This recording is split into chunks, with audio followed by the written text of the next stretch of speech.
Hello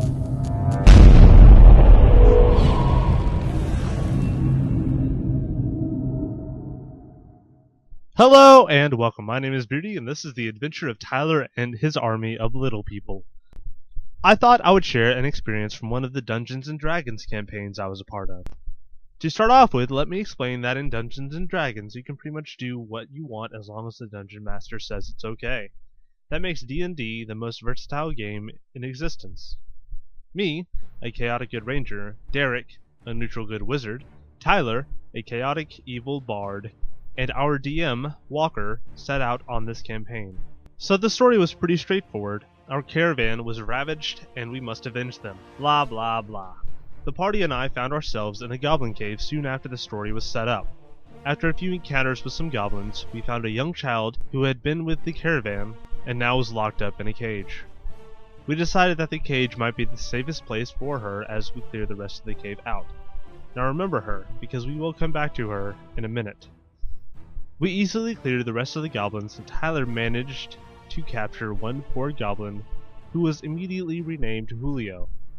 As we neared the other entrance to the cave, we doubled back and grabbed the orphan, renaming her Tiffany. Tyler decided to take command over our extra party members at that point. We moved back to the exit of the cave, and to save time, Tyler got caught by bandits. Derek, Julio, Tiffany, and I went off to save him. We scouted the building where the bandits were holding Tyler, formed a plan that included Julio saving his new master, and executed it perfectly. Julio ended up resembling a small, smelly Rambo with a dagger and a hand axe, flying wildly into battle. Tyler was saved and we moved on to the local town.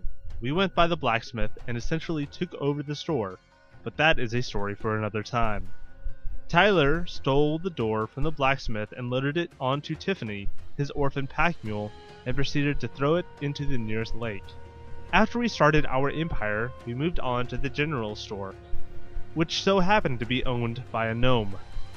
Tyler's greed was obvious. He wanted to capture the gnome and add him to his ever-growing army.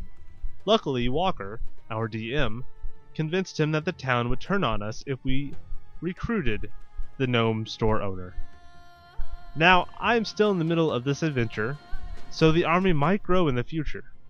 When that happens, I will be sure to make a sequel to this video, including the exploits from my next adventure. My name is Beardy, this has been a D&D adventure, and I will see you in the next video.